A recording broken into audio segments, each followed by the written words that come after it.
Tuhan adalah gembalaku, takkan kekurangan aku. Ia membaringkan aku di padang berumput hijau. Saudara-saudari yang terkasih dalam Kristus, selamat bertemu kembali dalam Sabda Siap Saji. Hari Senin 9 Oktober 2023. Marilah kita berdoa. Dalam nama Bapa dan Putra dan Roh Kudus. Amin. Allah Bapa yang Maha Rahim, belas kasih Kau jadikan pertanda kehadiran-Mu di tengah-tengah kami. Hadirlah pula di antara orang-orang yang saling mengampuni dan saling melayani dengan hati yang tulus ikhlas. Dengan pengantaran Yesus Kristus Putra-Mu, Tuhan kami, yang bersama dengan Dikau dalam persatuan Roh Kudus, hidup dan berkuasa Allah sepanjang segala masa. Amin. Tuhan bersamamu dan bersama rohmu. Inilah Injil suci menurut Lukas.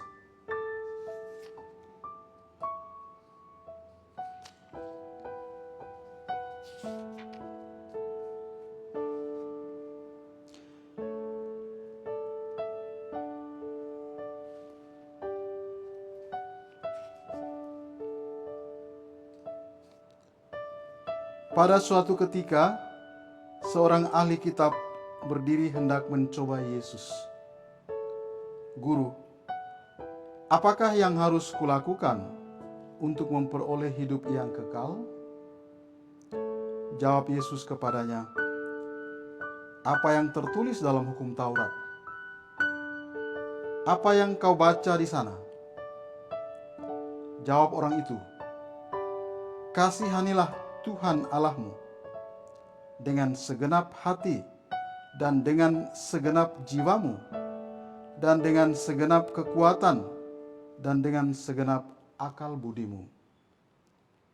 Dan kasihanilah sesamamu manusia seperti dirimu sendiri.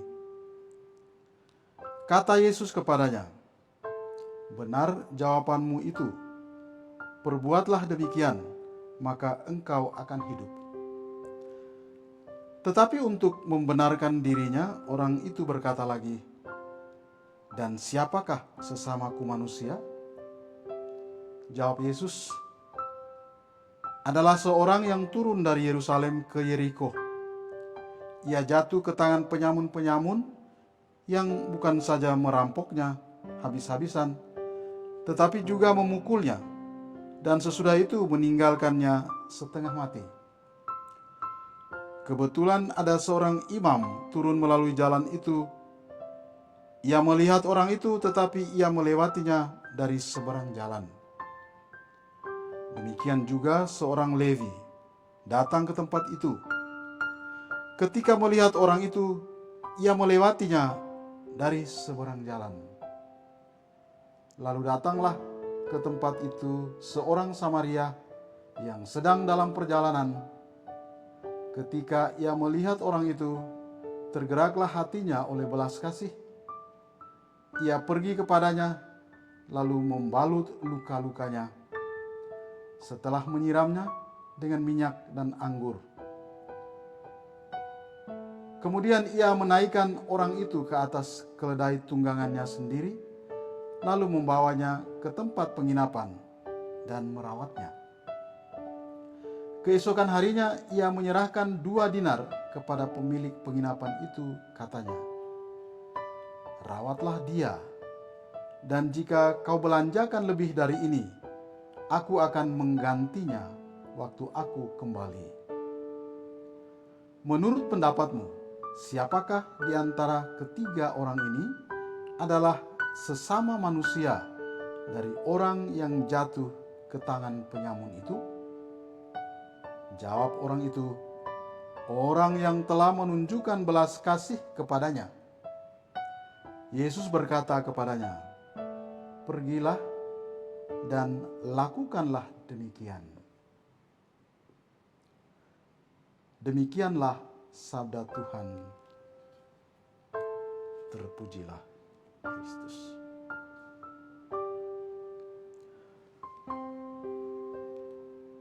Saudara-saudari terkasih, kita barusan mendengarkan bacaan Injil suci tentang ajaran Yesus. Ajaran Yesus itu ditujukan kepada seorang ahli kitab. Dia datang hendak mencoba Yesus. Sebelum saya memasuki permenungan lebih jauh tentang teks ini, saya ingin mengingatkan kita akan suatu ajaran yang berasal dari kuliah filsafat.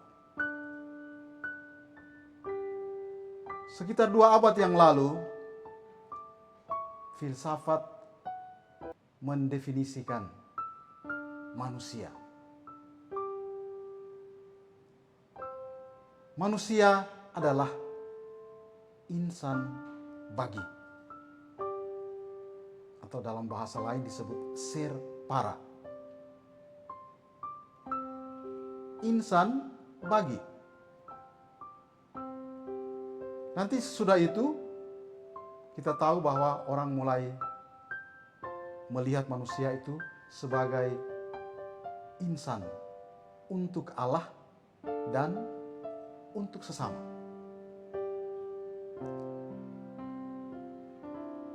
Kalau insan untuk Allah,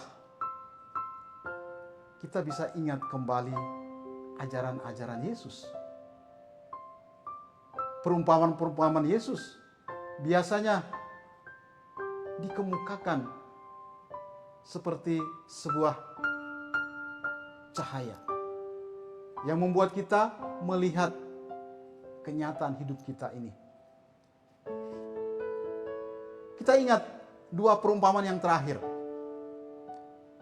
Ketika Yesus berbicara tentang hubungan kita dengan Allah. Dalam perumpamaan tentang anak kecil yang disuruh oleh Bapa untuk pergi bekerja di kebun anggur. Anak itu bisa dengan mudah mengatakan tidak, tetapi dia pergi. Di sini relasi kedekatan dia dengan Bapa menjadi kunci bagi keselamatannya. Dia pergi dan bekerja di kebun anggur bapaknya.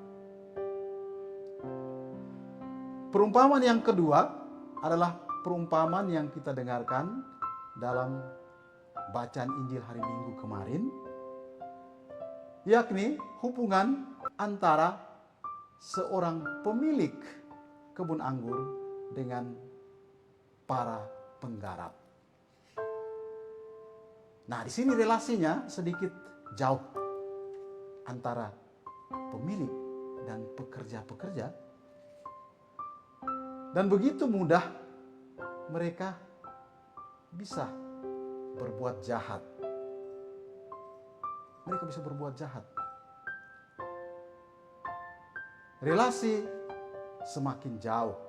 Tetapi di sini Yesus mau bertanya kepada kita, yang menantang kita, bagaimana kita punya relasi dengan pemilik kebun anggur itu.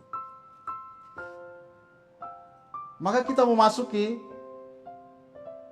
permenungan tentang Injil hari ini, karena kata kunci untuk memahaminya adalah pertanyaan dari seorang ahli kitab tadi. Siapakah sesamaku? Relasi antara manusia dan sesama. Manusia hidup di dunia ini untuk Allah dan sesamanya. Jawaban Yesus atas pertanyaan ini adalah sebuah cerita, sebuah kisah tentang orang Samaria yang baik hati itu, yang memberi tanpa mengharapkan, yang memberi dengan tulus ikhlas. Dan di situ dia menampilkan manusia yang berbelas kasih kepada sesama. Siapakah sesama? Sesama yang dimaksudkan oleh Yesus itu orang yang memberi tanpa mengharapkan balasan.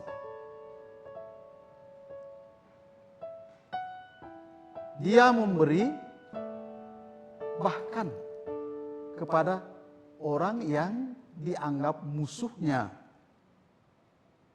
Dia tahu bahwa orang-orang Yahudi tidak mungkin memberikan balasan kepada orang Samaria.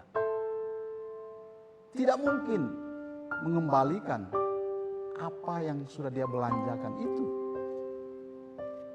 Bahkan ini adalah seorang Samaria. Maka kita akan melihat apa artinya hidup kita bersama dengan Yesus sebagai seorang yang mengenal Tuhan.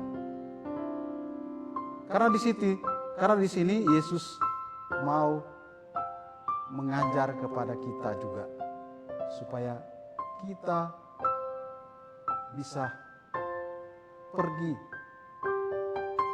berbuat baik, bukan hanya kepada orang-orang yang mengasihi, tetapi bahkan orang-orang yang di luar batas-batas kelompok, di luar batas agama, bahkan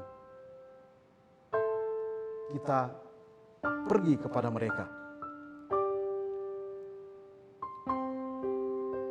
Saudara-saudari dalam Kristus, kita merenungkan firman Tuhan ini dalam konteks dunia yang sedang kita hidupi ini, sebuah dunia yang terluka. Dunia ini terluka karena banyak orang hanya mencapai level keadilan, tetapi belum mencapai level cinta kasih yang seperti yang diajarkan oleh Yesus dalam Injil hari ini. Marilah kita merenungkannya. Marilah kita melihat makna hidup kita. Apa artinya hidup kita bersama-sama dengan Yesus? Apa artinya hidup kita bersama-sama dengan Tuhan yang telah memanggil kita untuk bekerja di kebun anggurnya? Berarti kita perlu memperbaiki relasi kita dengan Tuhan, memperbaiki relasi kita dengan sesama yang ada di sekitar kita, termasuk mereka yang tidak kita perhitungkan, termasuk mereka yang sewaktu-waktu dapat jatuh dalam kesusahan dan memerlukan bantuan siapa saja. Semoga firman Tuhan yang adalah cahaya bagaikan pedang bermata dua dapat merubah hati kita dan dapat merubah sebuah dunia yang memerlukan kasih. Semoga